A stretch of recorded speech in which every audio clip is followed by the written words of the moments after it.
दांतों के बीच के गैप को तुरंत भरे जा सकते हैं। हेलो गाइस, कैसे हैं आप लोग। मैं हूँ डॉक्टर कंचन। ये सबसे ज़्यादा पूछे जाने वाला क्वेश्चन है कि हमारे दांतों के बीच में गैप है एंड हम चाहते हैं कि जल्द से मतलब तुरंत ही इसे भर दिया जाए, यानी कि लंबा समय ना लगे इसे भरने में। तो क्या ऐसा पॉसिबल है? सो गाइस, बहुत सारे रीजंस होते हैं जिसकी वजह से आप लंबा ट्रीटमेंट नहीं ले पाते हैं। या तो आपको किसी मीटिंग अटेंड करनी होती है, या फिर शादी में जाना है, या आपको कहीं घूमने जाना है एंड आपके दांतों के बीच में गैप है एंड आप चाहते हैं कि आपकी जो स्माइल है वो अच्छी सी हो। सो ऐसे कंडीशन में जो पेशेंट के डिजायर्स होते हैं कि उनका जो ट्रीटमेंट है वो इमीडिएट कर दिया जाए, यानी कि तुरंत कर दिया जाए, ताकि उनकी स्माइल अच्छी हो जाए। तो क्या ऐसा पॉसिबल है? तो इसके रिलेटेड कौन कौन से ट्रीटमेंट हम देते हैं, यानी कि अगर आपके दांतों के बीच में गैप है तो कौन कौन सा ट्रीटमेंट दिया जा सकता है।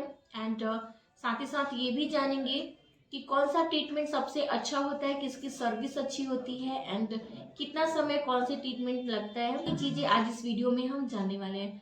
सो गाइस, वीडियो स्टार्ट करने से पहले आप सभी से रिक्वेस्ट है कि अगर आप मेरे चैनल पे नए हैं, पहली बार मेरा वीडियो देख रहे हैं, तो चैनल को सब्सक्राइब जरूर करिए। आप लोग सब्सक्राइब नहीं करते हैं तो प्लीज़ चैनल को जरूर सब्सक्राइब करिए, बेल आइकन को भी दबाइए। इससे मेरी जो भी नए वीडियो आएंगे उनका नोटिफिकेशन आपको मिल पाएगा। तो इस पहले हम ये जान लेते हैं कि कौन कौन से ट्रीटमेंट होते हैं।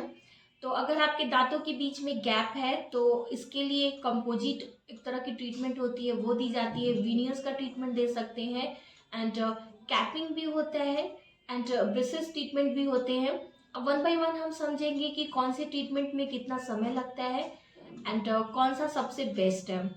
सो इस आप यहाँ इमेज में देख पा रहे हैं, अगर आपके दांतों के बीच में, यानी कि जो सबसे ज्यादा लोग प्रेफर करते हैं वैसे कंडीशन में, जब दांतों का बीच में जो गैप होता है वो फ्रंट के टीथ में हो, वैसे गैपिंग पूरे माउथ में हो सकती है। किसी किसी के सारे दांतों के बीच में गैप होती है, लेकिन स्पेशली अगर आपके जो सामने के दांत होते हैं, जो आगे के दांत होते हैं, उसके बीच में गैप हो, तो वैसे कंडीशन में पेशेंट चाहते हैं कि उनका ये जो गैप है तो वो भर जाए, ताकि जो उनकी स्माइल है, जो मुस्कुराहट है, वो अच्छी आए।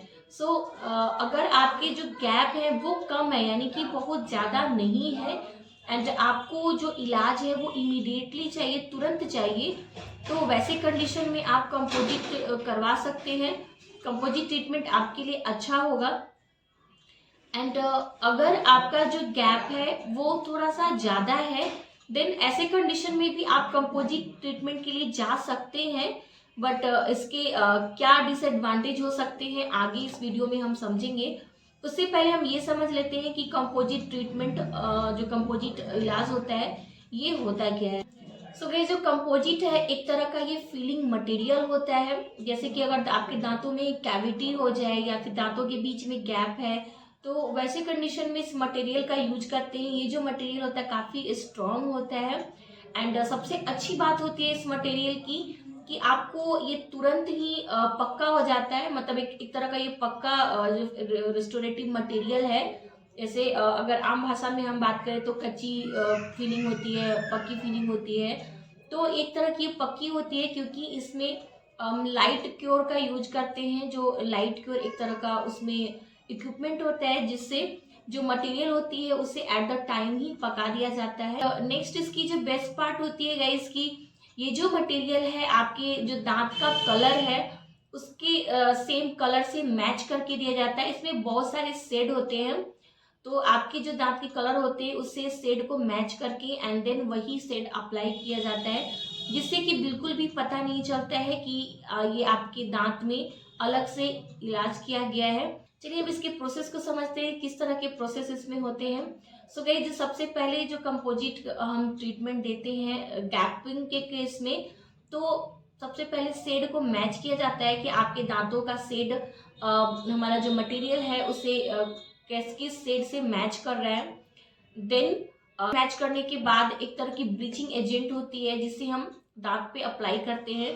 तो ब्लीचिंग एजेंट का काम क्या होता है कि जो आपके दांत के ऊपर जो गंदगी होती है वो पहली बात तो उसे क्लीन कर देता है एंड जो सरफेस होती है उसे स्लाइटली रफ करता है।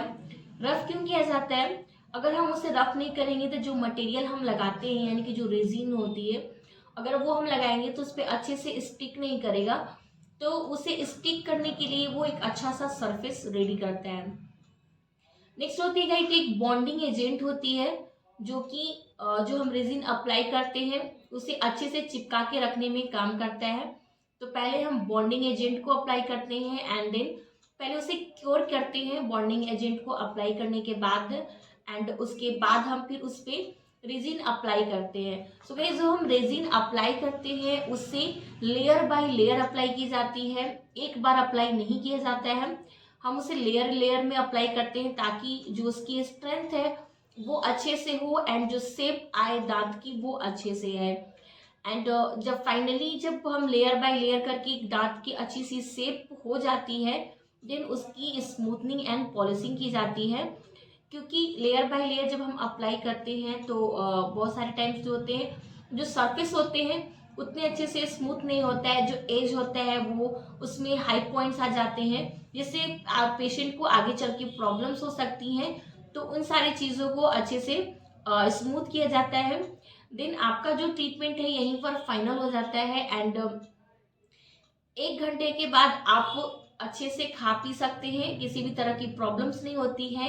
एंड आप यहाँ पिक्चर्स में देख पा रहे हैं कि बिल्कुल भी डिफ्रेंशिएट नहीं हो पाता है कि ये इसमें आपके ट्रीटमेंट करके दांतों को सुंदर बनाया गया है।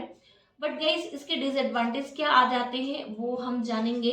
सो अगर आपके दांतों की जो गैप है वो ज़्यादा है एंड आप कंपोजिट का ट्रीटमेंट करवाते हैं, आप इसका इलाज करवा लेते हैं, आपकी स्माइल बेशक बहुत सुंदर दिखती है लेकिन ये दांत आपका फंक्शनल नहीं हो पाता है। आप इस दांत से कुछ हार्ड चीज़ें कट नहीं कर सकते। अगर आप काटेंगे तो चांसेस होते हैं कि जो आपने कंपोजिट ट्रीटमेंट करवाया है वो टूट जाए। सो ये जो ट्रीटमेंट होता है वो इमीडिएट के लिए अच्छा है। आप अगर बहुत हड़बड़ में है तो आप इस ट्रीटमेंट में जा सकते हैं। इसके एडवांटेज को समझ लेते हैं। सो गाइस इसका सबसे जो बेस्ट एडवांटेज है कि ये आपको बहुत ही चीप पड़ता है, यानी कि बहुत कम खर्च में आपका जो इलाज है सुंदर सा स्माइल बन जाता है। एंड दूसरी चीज की बहुत कम समय भी इसमें लगती है।